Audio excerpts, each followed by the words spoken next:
cheguei em Kanazawa e aí entrei aqui num shopping que tem do lado da estação. Não é nem muito a minha praia, mas eu tenho que filmar pra vocês o que eu encontrei aqui. Universo Pokémon, né? Então não é, como eu falei, muito da minha expertise, mas como eu sei que é uma febre, né, eu tenho que simplesmente filmar pra vocês, pelo menos a entrada da loja. Hi, konnichiwa. Hi, konnichiwa. Então, ó, só pra vocês terem uma ideia. Bonecos de todos os tipos. Aliás, encontrei um brasileiro aqui na entrada. Uma criança, acho que tinha uns 12 anos, comprando cartinhas e joguinhos e tal. Tudo que vocês podem imaginar do mundo Pokémon. Tô andando aqui na loja junto com vocês, né? Tô descobrindo agora o que tem. Ó, bonecos desde pra montar assim em madeira, né? Até eles já prontos. Action figures, né? Que o pessoal chama. Aqui do lado direito. Ah, isso aqui, ó. O menino comprou isso aqui. Não sei exatamente o que é. Imagino que venha um bonequinho de Pokémon, né? Um novo item Pokémon. Tá escrito aqui. Tem as bolinhas, claro. As Pokébolas, né? Obviamente, joguinho. Pra quem já quiser fazer alguns jogos. Bichinho de pelúcia. Ah, é bem fofinho, ó. Não sei quem é esses Pokémon, mas esse eu conheço, claro. Pikachu, preparado para o Natal, né? Aqui tem algum campeonato, acho que sendo lançado. Não, já foi, né? 18 de outubro de 2024. Ok. Enfim, ó. Fica a dica. Pokémon Center Kanazawa. Se alguém vier pro Japão e for fissurado em Pokémon, me parece que é um lugar que não pode faltar. Olha que legal. Essas até eu que não gosto, tão bonitinhas, hein? As meias. Meias bem coloridas. Aliás, não só meia. Tem boné, travesseiro. Isso aqui é o que são, acho? Toalhinhas. Jogos americanos. Tem mais diversos tipos. Sacolinha. Enfim, é aquelas lojas para você se perder, né? Ó. Hashi e lápis. Pokémon. É aquelas lojas realmente que fã fica endoidecido, né? Ah, olha que bonitinho. Vou terminar com esse aqui, prometo, ó. Um Pikachu ao estilo japonês. Todo paramentado aí com seu kimono. Bom, eu cheguei 2 da tarde em Kanazawa. E como amanhã escurece cedo, né? Hoje o passeio é apenas em ponto. A gente está aqui no Higashichaya District, ou seja, o bairro Higashi das casas de chá. Chaya, bom, chá é chá, né? Chá, ya é a casa. Então esse distrito aqui, ele remonta, adivinha, do período Edo. Vocês que estão me acompanhando vão sair daqui já descobrindo, né? Decorando o que é período Edo e o que era Meiji. Vão ter que saber as duas coisas. Então, é um distrito que remonta ao período Edo e onde tinha as casas de chá. Muitas delas ainda mantidas, tá? Se vocês lembrarem dos últimos vídeos que a gente passou por bairros históricos, tipo Sanmachi Suji, você vai ver o mesmo estilo de casa, né? Casas de madeira, com a fachada geralmente estreita, mas elas são bastante profundas. Bom, e aqui como também é um distrito, deixa eu mostrar mais o bairro do que eu, né? O bairro é mais interessante. Aqui como também é um distrito então de casas de chá, também é muito comum você ter as geishas. Ó, se não me engano, tem algumas ali já. Deixa eu virar a câmera para ficar melhor. Tentar dar um zoom. É, ali, ó. E aqui você já tem algumas geishas, né? Que elas trabalham nas casas de chá. Daqui a pouquinho a gente fala mais sobre elas. E claro que o que eu vou tentar fazer aqui, como eu falei também em vídeos anteriores, é participar de uma cerimônia de chá. Conhecer uma casa de chá tradicional. Tem uma aqui que eu vou mostrar para vocês, bem no centro do bairro. E tentar participar da cerimônia do chá. Vamos ver como é que são os horários, se tem ingressos disponíveis.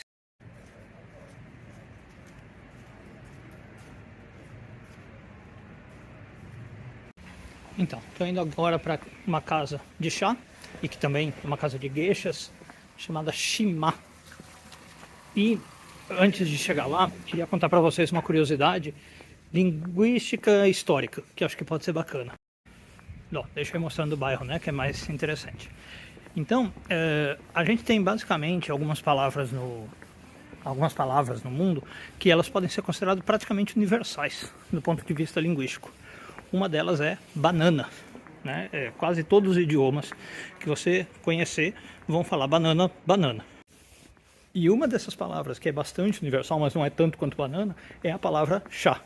Na verdade, você tem basicamente dois modos de falar a palavra chá, e variados, né? Então, ou você tem as línguas que falam chá e variantes, como chai, chá, ou você tem línguas que vão pegar a palavra te, ti, tei, né? E vão fazer por aí. E a curiosidade linguística, então, é essa, mas a curiosidade histórica é por onde que o chá entrou nesses países dessas línguas. Quando a rota foi mais terrestre, e aí em especial vindo da China, as línguas ficaram com o termo chá e variantes. Cha, chai, né? Então por isso que você fala em japonês, por exemplo, e em chinês, cha, e cha, chai, né? E em português também. Agora, nas línguas que conheceram o chá pelo comércio marítimo, não terrestre, e aí geralmente vindo pelos holandeses que traziam da Ásia, aí ficou te e variantes. Então você tem no espanhol te, você tem no inglês ti, no italiano, se não me engano, é tei, né? E essas variantes todas, então, refletem a história dessa erva tão apreciada pela humanidade. Tá aqui, chegamos numa das casas mais famosas, e ela é tão tradicional que vocês vão ver ali a plaquinha, ó, importância nacional. Então, é a casa de geishas Shima. Tô falando baixinho porque lá dentro tem hóspedes e as geishas entretendo os hóspedes. Então vou entrar, vou ver se eu consigo filmar lá dentro. Eu acho que não. Qualquer coisa eu conto pra vocês como é que é na saída. Pessoal, vocês vão ter acesso a algo exclusivo. Eu, quando entrei aqui na casa, perguntei se podia filmar. Eles falaram que só foto, só de celular, né, sem câmeras. Mas como a casa tá pra fechar e não tem ninguém, eu perguntei se podia, por favor, gravar vídeo. E eles deixaram. Então vocês estão vendo aqui com exclusividade. Eu tô me sentindo assim, o repórter dando um furo. A casa de geishas. Não tá tendo evento, por isso que deixaram. Mas vocês conseguem ver por dentro comigo a gravação em vídeo. Ó, ao fundo vocês vão ouvir uma geisha cantando. Enquanto ela canta, eu mostro pra vocês aqui um dos espaços da casa de chá.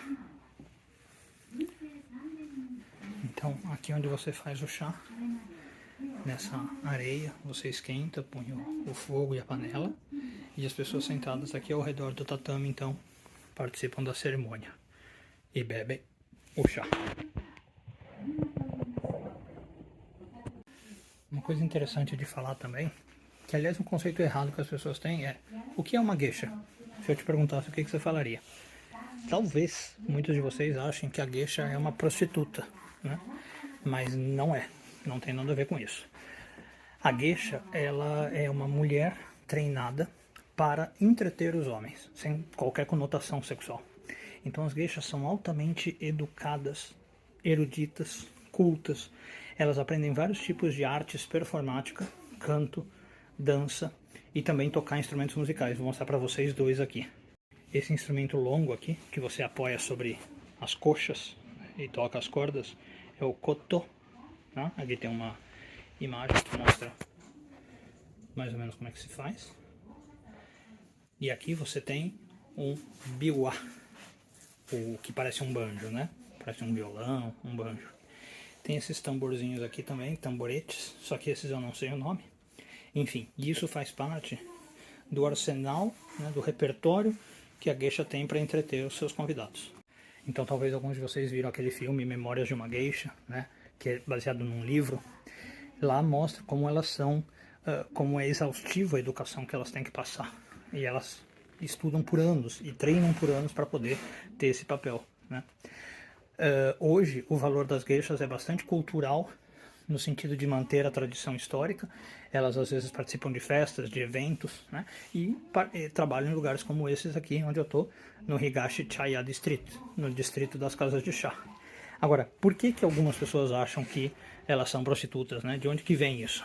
Isso aí aconteceu basicamente depois da Segunda Guerra Mundial, quando teve uma grande influência estrangeira aqui no Japão, e algumas mulheres que não tem nada a ver com a tradição real das geishas começou a se... Tô vendo aqui alguns objetos, daqui a pouco eu mostro para vocês. começaram a se vender como prostitutas usando a história da geisha, né?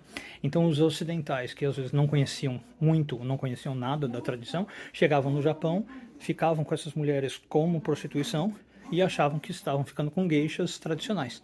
Mas a geisha tradicional, ela não tem nenhuma conotação sexual, ela só entretém realmente os seus convidados com essa erudição dela. Então foram as japonesas desvirtuando a tradição das geishas que venderam o serviço de prostituição como se fosse de geishas. Então aqui você tem alguns dos artigos que eu falava. Então aqui um vaso, né, onde você pode usar, por exemplo, para a cerimônia do chá ou para fazer famosos arranjos florais de ikebana, tá? Claro, os leques, né, são parte do vestuário da indumentária da geisha. Você tem também as lamparinas das casas de chá, extremamente belas e ornamentadas, né? E aqui a cabeça esculpida de um leão, né, com uma espada na boca, que era uma decoração da casa, claro, mas para demonstrar a força do legado, tanto da tradição, como da geisha, como da casa de chá que ela trabalhava.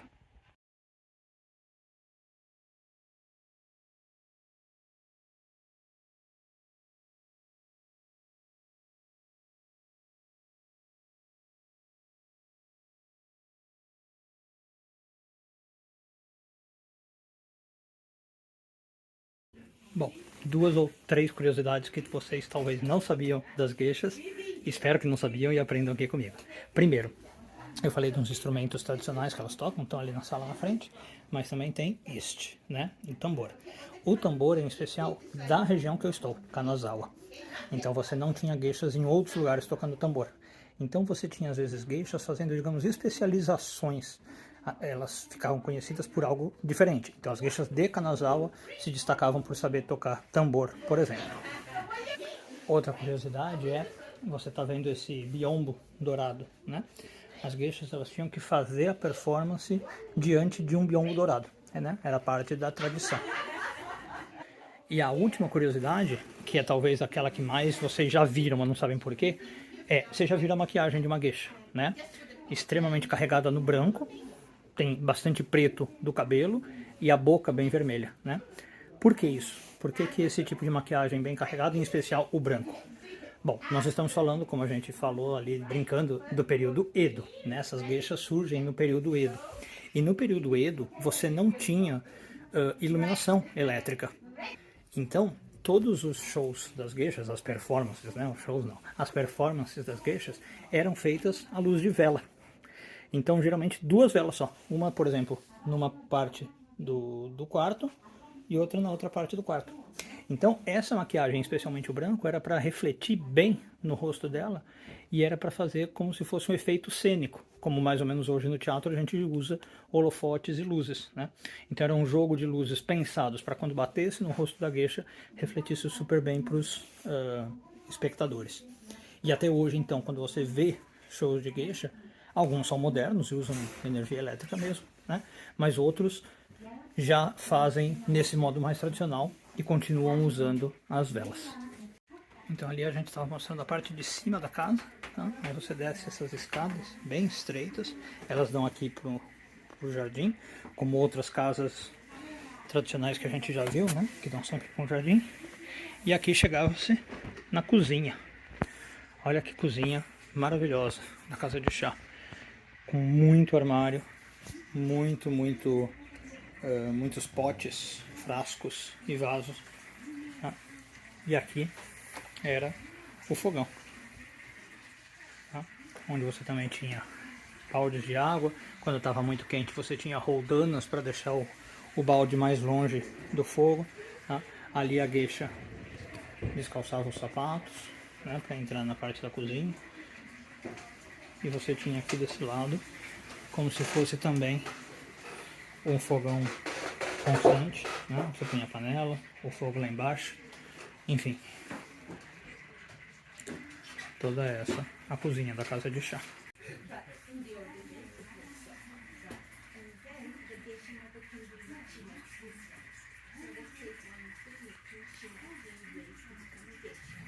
Acho que uma última curiosidade para a casa das geishas Daqui a pouco eu já tô saindo, elas estão fechando. E eu não vou conseguir participar da cerimônia de chá, não vai ser dessa vez. Mas uma última curiosidade é que eu mostrei aqui pra vocês a cozinha, né? Vou mostrar de novo. Na cozinha não se fazia qualquer tipo de prato, tá? Na verdade se faziam pratos apenas bem seletos, alguns bem poucos. Por quê? Como a casa da geisha tinha que ser um lugar, digamos, especial, né, para receber os convidados, você não fazia nenhum prato que cheirasse, por exemplo, muito forte. Você não ia preparar peixe, por exemplo, você não ia grelhar peixe, jamais. Então, o máximo que você fazia aqui, geralmente assim, eram coisas líquidas, né, ou coisas fragrantes. Você podia esquentar um saquê, você podia oferecer o chá, claramente, né? Você podia fazer uma sopinha leve, miso, alguma coisa assim. Mas jamais fazer um prato assim cheiroso, fedido, né? Que fritasse, deixasse cheiro pela casa toda, porque senão isso estragava a experiência de você vir numa casa de chá e passar alguns momentos com a geisha se divertindo. Yeah. You taught me French. My English is good. I've been taking Japanese dance lessons ever since I was 5. So she said she was going to be an international geisha. So my husband going,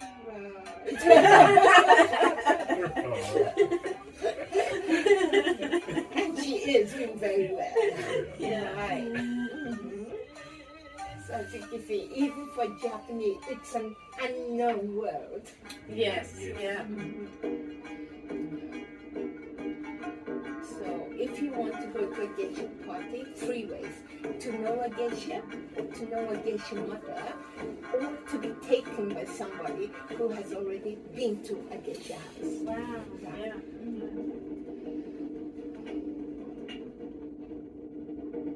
Então é isso, pessoal. O passeio de hoje é esse. São 5 da tarde. Ó, já tá escuro. A casa de chá já fechou. Eu não consegui participar da cerimônia do chá. Eu achei que lá ia ter. Não, mas lá é só pra ver. Mas não tem problema. Amanhã eu vou num lugar que é o Jardim Kenrokuen. E eu fiquei sabendo que lá tem uma casa de chá e lá tem a cerimônia do chá. Então amanhã, se Deus quiser, vai dar tudo certo. Eu participo, filmo pra vocês. E esse foi o primeiro dia aqui em Kanazawa.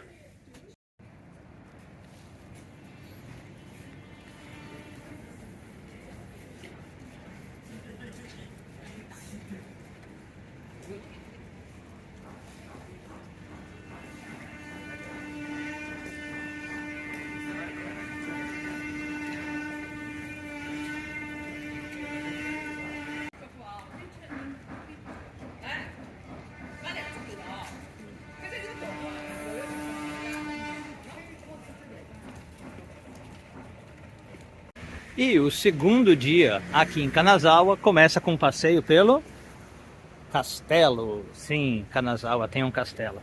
Na frente do castelo tem um jardim. Vocês já perceberam que eu gosto um pouco de jardim, né? E também é bom ponto turístico aqui do Japão, que é considerado um dos 3 jardins maravilhosos do Japão. Então o dia começa com um passeio por esses 2 pontos. Vamos lá.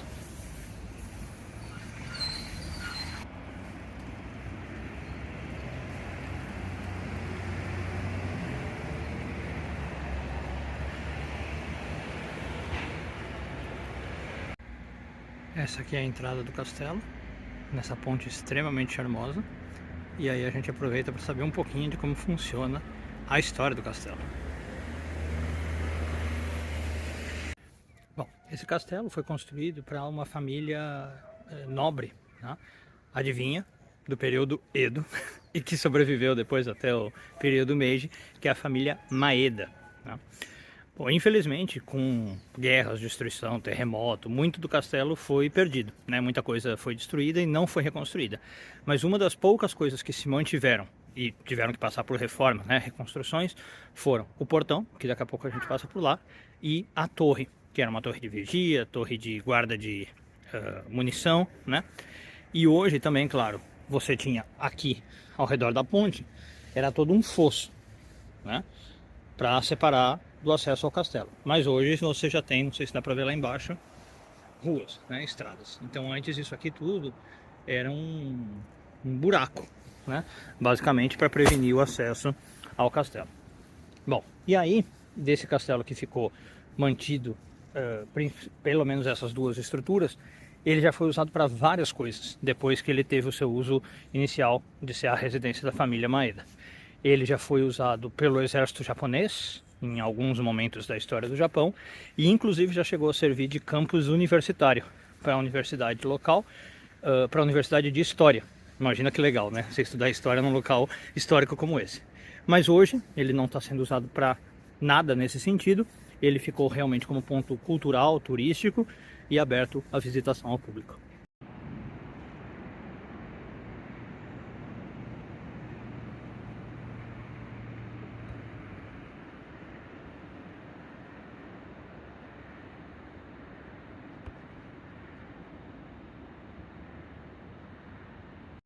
Então, esse aqui atrás de mim é o portão de entrada, né? Ele chama Ishikawa Mon, na verdade tem um desse lado e um desse lado, né? Claro, eles fechavam. E vocês vão poder ver aqui, ele é feito de madeira, tá? Com reforços de ferro. Então, é uma das características que eu falei que mais duraram do castelo, apesar das destruições, das reconstruções. E para você ter uma ideia da espessura desse portão, tá? Isso aqui ele é de madeira maciça, reforçado com essas coisas de ferro, e é então a entrada principal hoje do Palácio de Kanazawa, do Castelo de Kanazawa.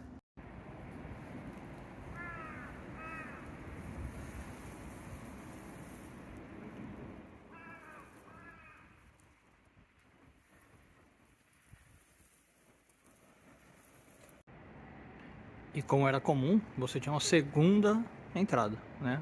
Um segundo portão, para, claro, fazer ainda mais difícil a entrada, a invasão do castelo. Então você tem o primeiro portão Ishikawa Mon, aí tem aqui uma área comum, e você chega no segundo portão, tá? Todos esses portões eles são originais de 1583 e foram só reconstruídos, restaurados no século XVIII. Se não bastassem os portões externos, você ainda tinha mais portões internos. Esse aqui é conhecido como Kahokumon. E também eu descobri, vou mostrar para vocês, o nome dessa estratégia defensiva. Então quando um portão dava para o outro, né, nesse ângulo de 90 graus, eles chamavam isso de Masugata. Então claro que era uma estratégia feita, né, para dificultar. Se por acaso você invadisse um portão, essa curva de 90 graus às vezes fazia toda a diferença para segurar o ataque, né, porque aí você tinha esse outro portão aqui de proteção. Aqui de cima dá para ter uma vista melhor e uma impressão do tamanho que é a propriedade aqui do castelo de Kanazawa.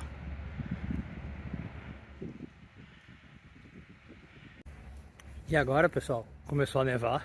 Você não tem ideia de como eu tô feliz com isso. Eu adoro clima frio, então tô assim me sentindo nas nuvens, mas não queria falar da neve. Eu queria te falar, ó, chegamos nas torres, né? As torres de guarda, as torres de vigia, e para você ter uma ideia de como elas eram construídas, né? Então, sob uma coluna enorme de pedras, depois elas eram em si todas de madeira, que é bastante abundante aqui na região. Então ali você tinha as casinhas onde o guarda ficava, né, podendo observar sem ser observado, e aí você também tinha aqui um lugar de armazenamento, como eu falei, das armas, da munição, né, eventualmente da pólvora, nos tempos mais modernos. Então essas aqui também são uma das construções mais antigas do castelo que ficaram, apesar da destruição, apesar das quedas, das catástrofes que atacaram o castelo. Então foi o portão inicial, uma das coisas mais originais que temos, e essas torres de guarda e de vigia.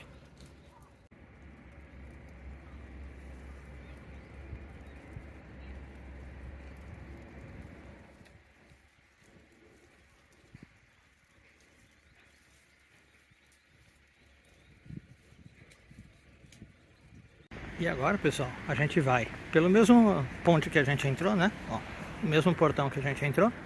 Aqui a gente sai, atravessa, anda alguns passos, e logo ali na frente é o Kenrokuen Garden, o Jardim Kenrokuen, com mais algumas belezas pra gente conhecer.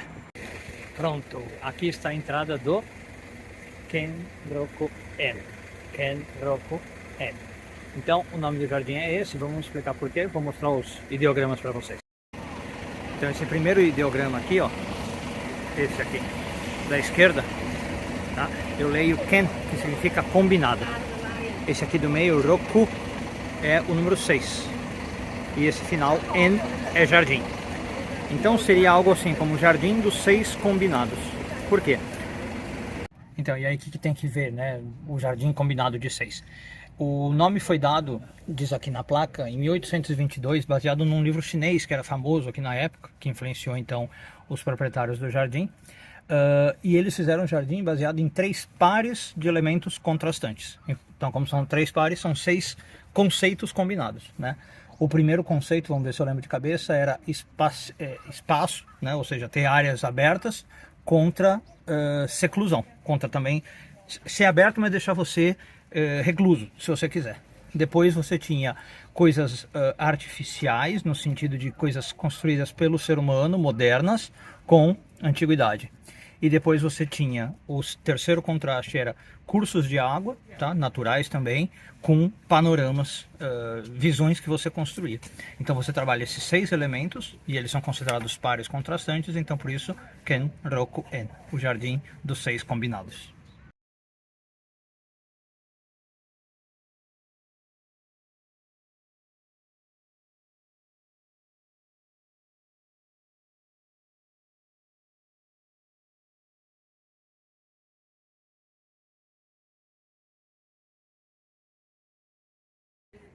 Agora aqui atrás de mim estão os Karasaki no Matsu, são os pinheiros negros, tá? Eles foram nesse caso plantados pelo 13º senhor feudal, pegando sementes dessa região chamada Karasaki, então por isso Karasaki no Matsu. E aí eles estão nessa forma aqui meio peculiar, tá? Com essas cordas, tá? Bom, primeiro dizem que essas cordas elas têm uma função de proteção, mas simbolicamente elas ficam parecendo um grou alçando o voo, né, na mentalidade japonesa.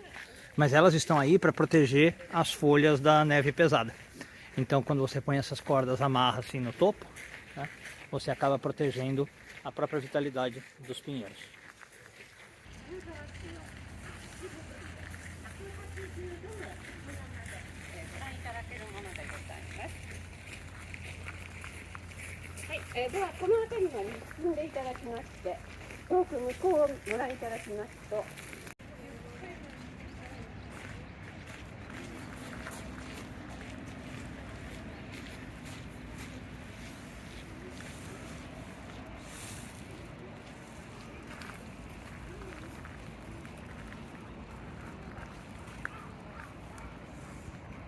Essa aqui, pessoal, é a Ganko Bashi, a ponte Ganko.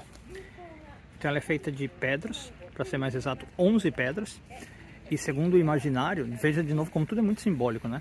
Elas representam garças voando, desculpe, garças não, gansos voando no céu noturno, naquela formação que eles fazem, sabe?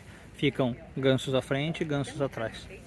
Agora, como essas pedras também parecem minimamente o casco de uma tartaruga, às vezes essa ponte é chamada de ponte da tartaruga, ou do casco da tartaruga. As pedras que foram usadas nessas pontes aqui, elas vêm de um vulcão que fica aqui no leste de Kanazawa. Então são pedras vulcânicas, tá? Elas são um pouco avermelhadas, não sei se dá pra ver aí. Bom, e hoje, infelizmente, hoje em dia eu digo, né? Ela tá fechada, essa ponte. Mas, de novo, no imaginário japonês, no simbolismo, na superstição até japonesa, acreditava-se que quem atravessa essa ponte ia ter vida longa. Então, por isso, infelizmente, né, não dá mais para as pessoas atravessarem e talvez fazer cumprir essa ótima profecia de vida longa. E olha que interessante, dentro do jardim Kenrokuen tem um mini jardim. E esse aqui se chama Shichifukujin. Já vou falar porque Shichi é o número 7, né? Então ele foi construído aqui pelo 12º senhor feudal, um antes daquele que a gente falou dos pinheiros negros, tá? E ele fez esse jardim especificamente para poder ver do escritório dele, para quando ele olhasse pela janela ele tivesse uma vista calma, né? Tranquila, que lhe ajudasse a produzir. E aí o nome Shichifuji é por causa disso aqui, ó. Deixa eu dar uns passos. Tem essa estrutura, né, com 7 pedras ali na ponta, né, representando 7 deuses da boa sorte, que são como fala, cultuados, né, aqui no Japão. Adivinha desde quando esses 7 deuses são cultuados? Desde o período Edo. Vai virar piada interna, né? Piada interna dessa viagem. Então, esse monumento aqui representa uma homenagem, né, um culto a esses 7 deuses da boa fortuna.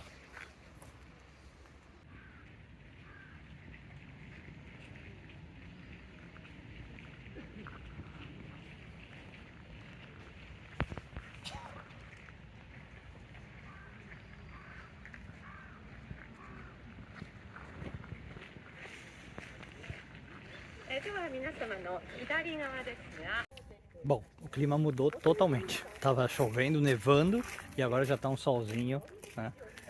Não aquecendo muito, aquele sol de geladeira, né? De luz de geladeira, mas tá bom. Bom, aqui atrás de mim tem uma estátua famosa e ela também é bem revolucionária, digamos assim, no Japão. Primeiro, famosa porque ela é um monumento de um herói nacional, né? De um herói legendário, que é o Yamato Takeru.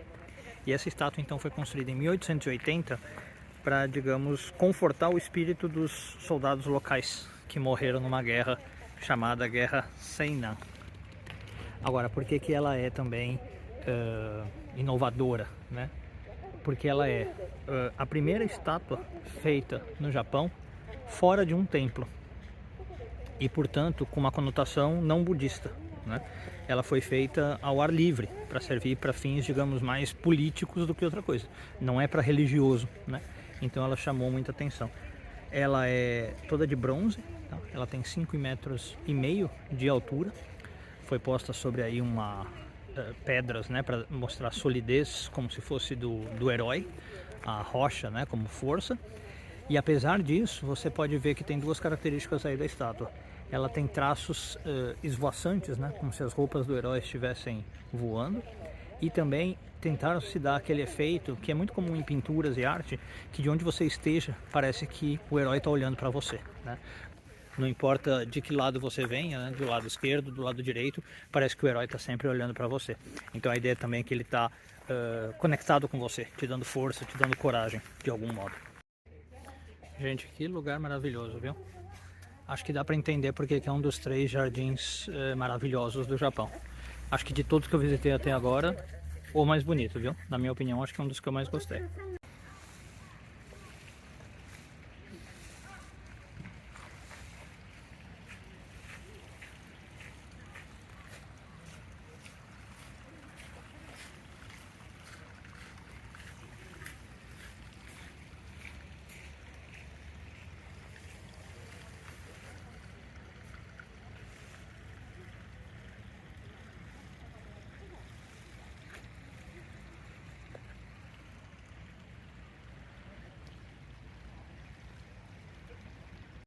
Bom, finalmente, pessoal, vou conseguir participar da cerimônia do chá, que eu falei.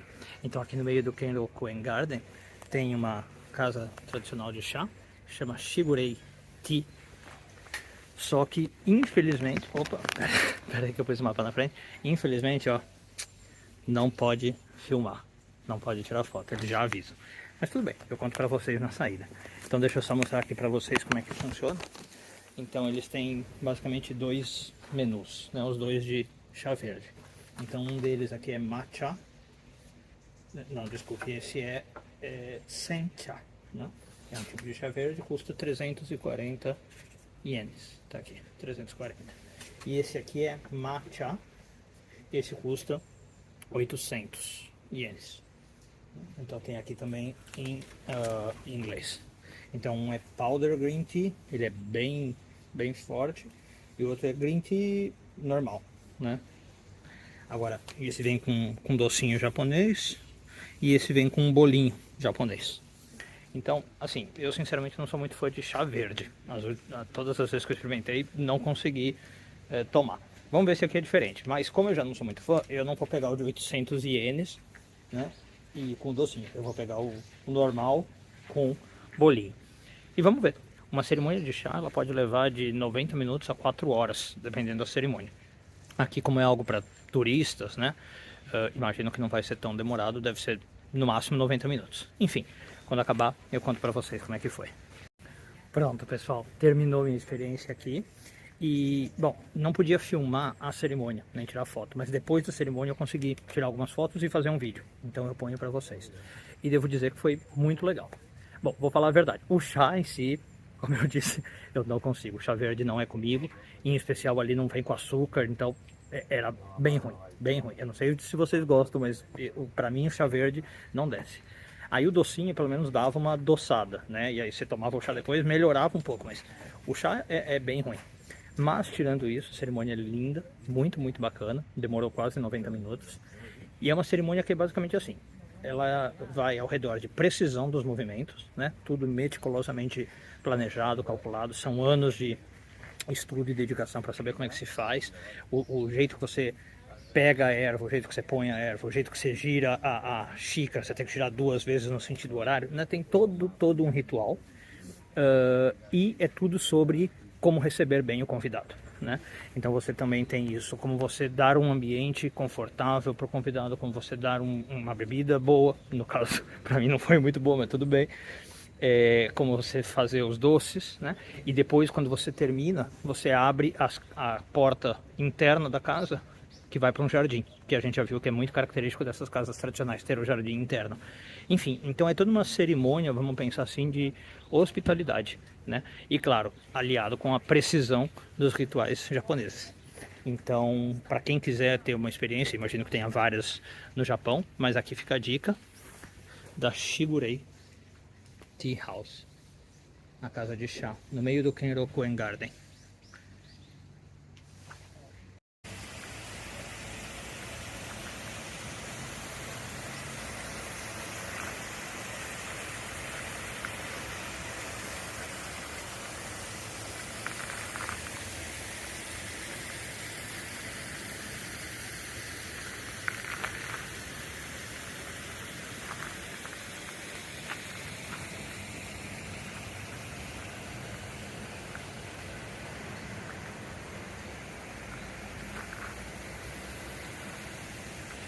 Uma curiosidade para não deixar passar em branco, dizem que essa cachoeira, essa cascata, foi feita pelo 11º senhor feudal, e ele fez elas várias vezes, foi recriando várias vezes, até que ela tivesse exatamente o som que ele queria, né? O som perfeito da queda d'água, para que promovesse o estado de espírito que ele estava desejando.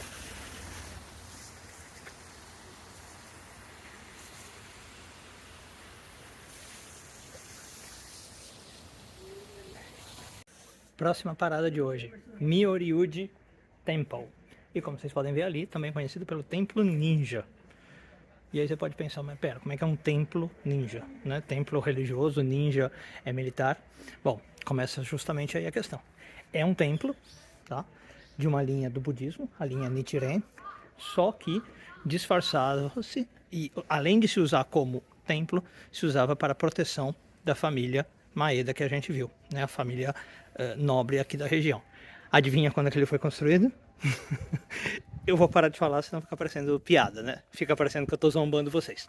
Mas foi construído no período Edo, porque a família Maeda, ela se aliou aos inimigos do Tokugawa, Ieyasu, né? Que era o shogun que governava o Japão. Então essa família ficou contra o Tokugawa.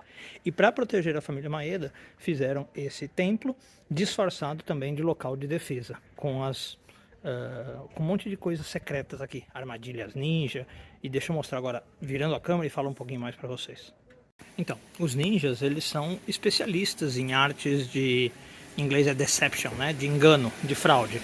Eles eram os espiões da época, eles eram cheios das artimanhas, das armadilhas. E esse templo foi construído exatamente assim, tá? Esse símbolo que vocês estão vendo aqui na porta é da família Maeda, tá? É uma flor de ameixa, tá? Com uma espada, para representar sabedoria e força ao mesmo tempo. Então, a família Maeda e os defensores dele fizeram esse templo cheio de armadilhas, cheio de esconderijos, de passagens secretas para poder defender a família. E a deception aqui começa com a própria estrutura do templo, tá? Se você olha de fora, ele fica parecendo que ele tem 2 andares, 3 no máximo, né? Mas na verdade ele tem 4 andares, então ele é super disfarçado, só que dentro dele ele tem 7 níveis. Então, entre os andares você tem mezanino, entre um andar e um mezanino você tem um mezanino, né? Ou submezanino. E aí dentro fica assim uma coisa cheia de corredores, cheia de passagens secretas, claro, para confundir ao máximo o inimigo e ajudar na defesa da proteção da família Maeda. Então, ó, para todos os efeitos, você chegava aqui e é um templo, tá? Ele era usado pela família Maeda para o seu culto. Inclusive, então, aqui ó, do lado direito, tem aquela parte que agora vocês já estão também ficando sabidos, a parte da purificação, né? Você tinha ali ó, as conchinhas para fazer a sua purificação, tá? E a família Maeda usava para isso. Aí eles vinham aqui, tinha inclusive ó, os racks, igual que a gente viu, para pendurar a fortuna ruim, para pendurar as plaquinhas votivas. Eu vou lá mais perto daqui a pouco. E aí, quando precisava, eles entravam no templo. Só que, disfarçado de tudo isso, né, ele era também uma fortaleza e um ponto onde os ninjas ficavam. Lá dentro não pode filmar e não pode tirar foto, até para proteger os segredos ninja, né? Mas o que se pode fazer, eu perguntei, o guia é todo em japonês, né? O áudio, o tour, né? É todo em japonês, mas dá para gravar. Então eu pedi autorização, dá para gravar. O que eu vou tentar fazer depois, vamos ver se fica bom. Eu vou jogar num programa de transcritor e de tradutor automático. E aí pelo menos vocês conseguem ter alguma informação do que acontece lá dentro. Mas realmente é uma coisa assim que só vindo ver, né? Para conhecer todas as artimanhas e como é que isso aqui foi construído com uma sabedoria impressionante. Pessoal, terminei o tour. Gente, é mais legal do que eu imaginava, viu? É impressionante a engenhosidade que tiveram para construir um templo disfarçado de fortaleza e quantas armadilhas. É, assim, não dá para descrever. É muito, muito legal. Como eu falei, eu consegui gravar, tá? Gravei toda a explicação da guia em japonês. Vamos ver se eu consigo transcrever, traduzir e pelo menos eu ponho para vocês algum arquivo, nem que seja em PDF ou em texto aí no link do vídeo. E quem quiser conhecer um pouquinho mais do que tem lá dentro. Mas para ver, é só vindo mesmo pro Japão. Essa região que eu tô aqui, que eu fui no templo ninja, né? Na verdade, uma região cheia de templos. É uma região chamada Teramachi, em Kanazawa. Então tem um templo atrás do outro. Você não pode imaginar, né? Assim, a cada quadra tem um templo. E aqui, ó, saindo do templo budista, do templo ninja, desculpe, eu encontrei uma coisa muito interessante nesse templo de Ba.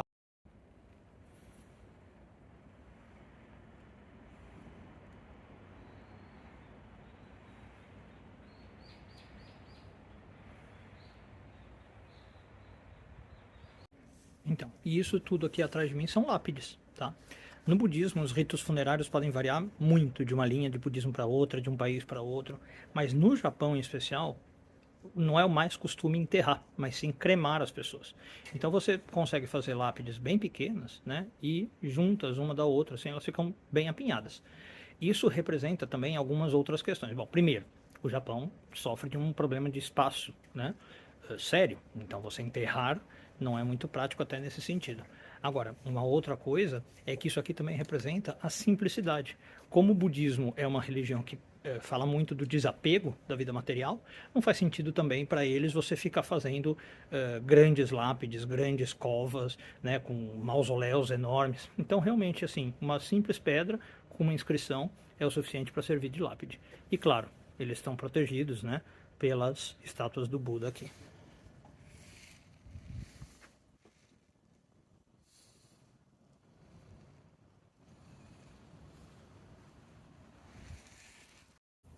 E uma última curiosidade, chegando aqui mais perto, vocês vão ver que praticamente todas as estátuas do Buda estão com uma roupinha, né, de crochê vermelho.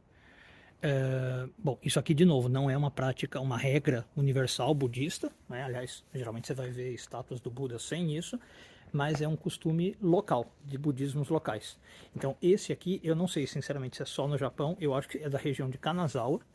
E o que acontece? A cor vermelha ela é considerada uma cor auspiciosa, tá? Isso em várias culturas asiáticas, inclusive no Japão. Então a ideia aqui é que você está vestindo, né, a estátua de Buda, vestindo o Buda com proteção, com boa sorte, né? E então é um jeito de você mostrar devoção ao Buda colocando essa roupinha vermelha.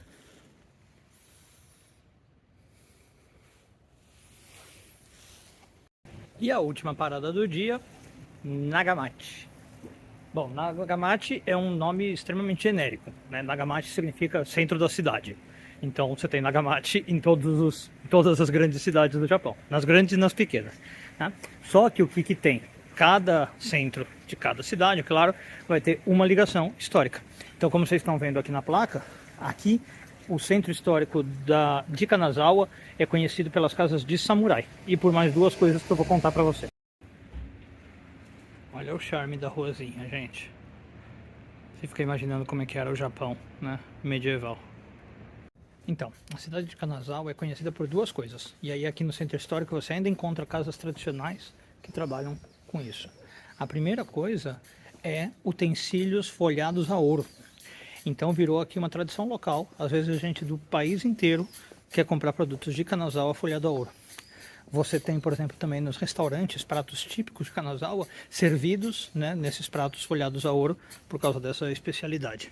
E a segunda coisa, eles são conhecidos pelo tingimento de tecidos, uma técnica que chama Kaga Yuzai. E é uma técnica tão apreciada também que muita gente do Japão inteiro compra tecidos aqui, em especial para cerimônias bem formais. Tipo, quando você vai fazer um casamento, né, coisas assim, para pintar o kimono super formal, você usa essa técnica. E nessa técnica você usa 5 cores básicas, que eles chamam de Kaga Gosai, as 5 cores: vermelho, verde, amarelo, roxo e azul. Então só com essas 5 cores você faz tudo o que você quer.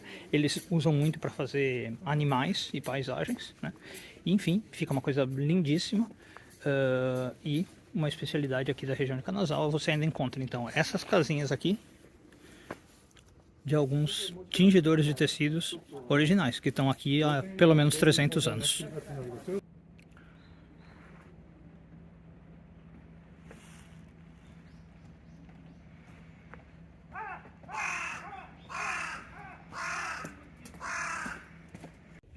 E uma das coisas bacanas que tem para fazer aqui no bairro histórico de Kanazawa é visitar uma autêntica casa de um samurai. Aqui é a casa de uma família de samurais, na verdade, Nomura, mas o samurai principal era o Denbei Nomura. E eles eram vassalos do clã Maeda, né, que a gente viu aqui bastante na região de Kanazawa, era a família governante. Então esse era o samurai que servia para o clã Maeda, e aqui assim que a gente entrar a gente vai ver uma armadura que o samurai usou, contando também os feitos históricos, né, os feitos heróicos e históricos de guerra que o samurai Nomura conseguiu fazer. Então essa é a residência samurai Nomura.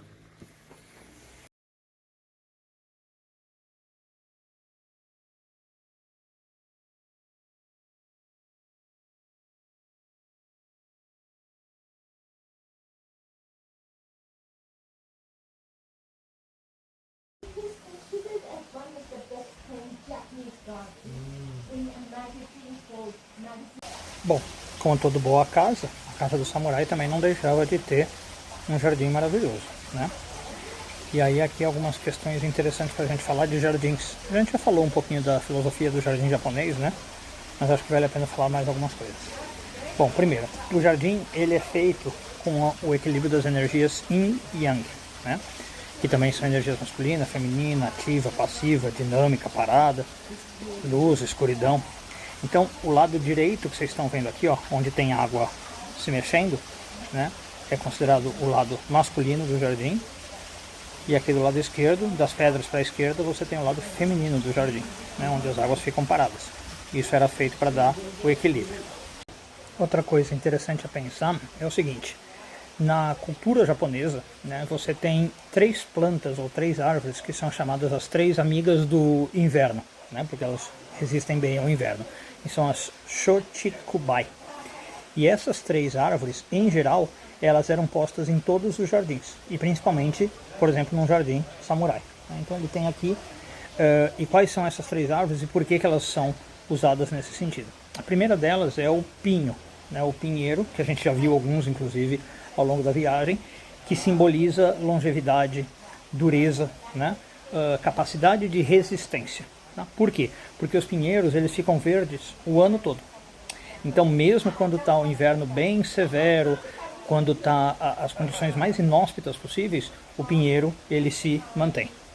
Depois disso tem o famoso bambu. Deixa eu mostrar aqui no jardim. Ali ó, perto de onde estão sentadas as pessoas, né? Tem o bambu e às vezes também em canaizinhos de água o bambu também é usado. Bom, por quê? O bambu, ao contrário do pinheiro, ele simboliza a flexibilidade, né? A resiliência, você conseguir se adaptar às situações. E também o bambu, talvez vocês sabem, ligado à prosperidade. Por que então? O bambu ele consegue se dobrar. Deixa eu sair do sol aqui. O bambu consegue se dobrar, né, mesmo com os ventos fortes. Então ele representa essa adaptabilidade, essa força interna. E a terceira planta, a terceira árvore, é a ameixa. Tá, que a gente já viu também, símbolo da casa Maeda, né? Ela chama Ume em japonês e ela representa renovação e elegância. Então por quê?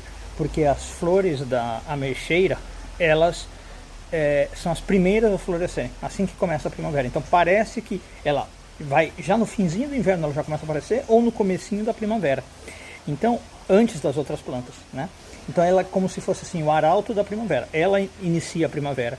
Então ela simboliza essa renovação, essa promessa de novos inícios, né? Então essas 3 árvores, elas têm aí toda uma filosofia de vida para os japoneses, na filosofia Yin Yang, na filosofia Zen budista, né? E até, por exemplo, hoje em dia, na sociedade moderna, você às vezes associa a vida da criança com essas 3 coisas, né? Você quer que seu filho tenha essas 3 energias. E aí você então acaba tendo um simbolismo de as árvores te dando uma lição de vida.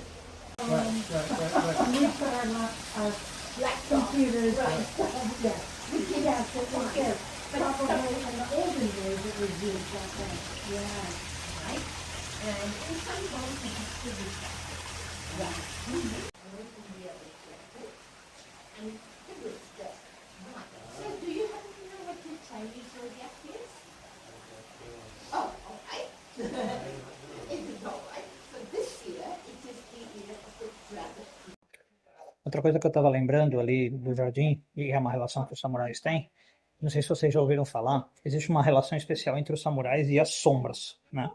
Então, muitas vezes, quando se fazia um jardim, na casa de um samurai, eles não queriam ter muita sombra no jardim, tá? Mas, em geral, o samurai, ele não gostava de sombra, não é que ele não gostava, né? Ele tinha um preceito, digamos, uma filosofia de vida, de não pisar nas sombras. Existem algumas explicações de por que isso.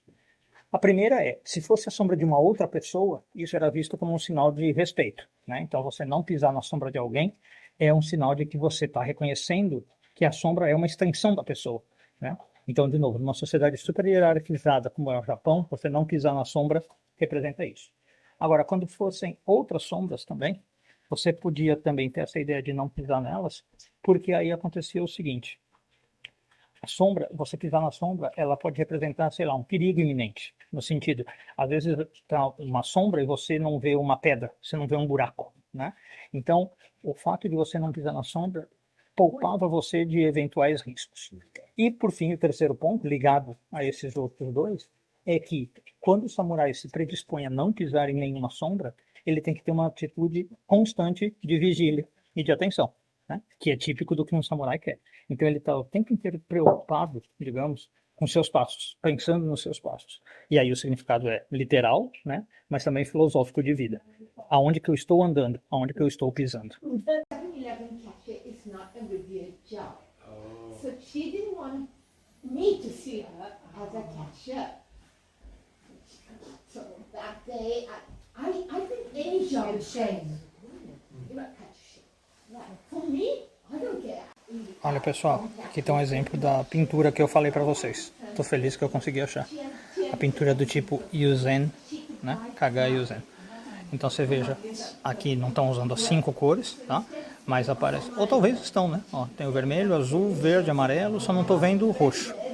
E esse é o tipo de cenário que se pinta, tá vendo?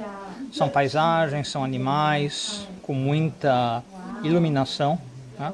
Bom, e esse tipo de tecido era usado tanto, como eu falei, para kimonos, para roupas festivas e oficiais, mas às vezes também só para você pendurar em casa, tá? E para você ter como uma decoração.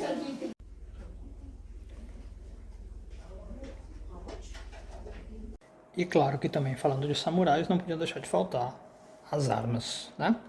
Então aqui são as 2 espadas, uma espada curta e uma espada longa. Aqui as bainhas.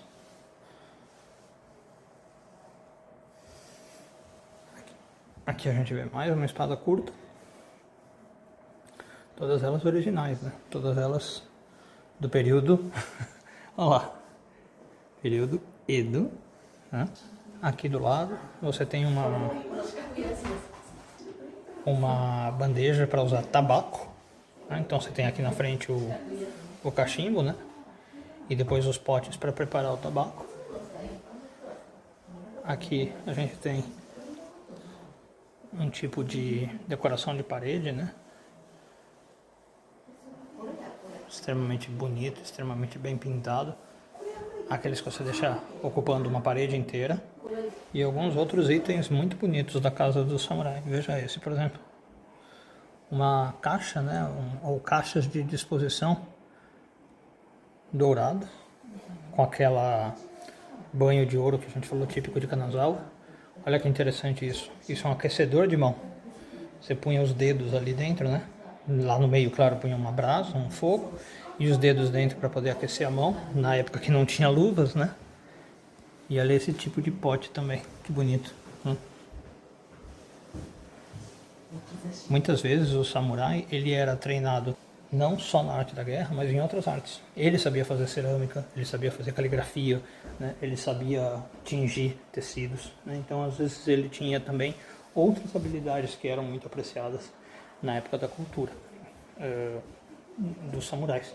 Então, ó, vou mostrar aqui para você um tipo de pergaminho, né? Onde se praticava a caligrafia. Muitas vezes, inclusive, se acreditava que praticar a caligrafia ajudava no manejo das armas e no manejo da espada, pela destreza que dava. E uma última curiosidade, a gente geralmente associa samurai com espada, né? Mas eles também usavam essa ferramenta aqui, ó, que se chama em japonês naginata. Deixa eu virar aqui para vocês. Em português é a alabarda. Então é como se fosse uma lança grande, né, com uma foice na ponta, com uma lâmina. Então a espada era geralmente mais usada em duelos pessoais, né, formais, um a um e de, como chama, corpo a corpo, né. A naginata, a alabarda, era usada por eles mais em campo aberto, quando você tinha que enfrentar mais de um inimigo, né, múltiplos inimigos, e muitas vezes também quando você tinha que ir a cavalo ou enfrentar inimigos a cavalo. Então as espadas, tanto a longa como a curta, elas são para combates próximos, corpo a corpo, né? E a alabarda, ela era para coisas mais distantes em campo aberto. Então, como eu falei, geralmente a gente associa o samurai só com as espadas, né? Mas ele na verdade também sabia usar a alabarda.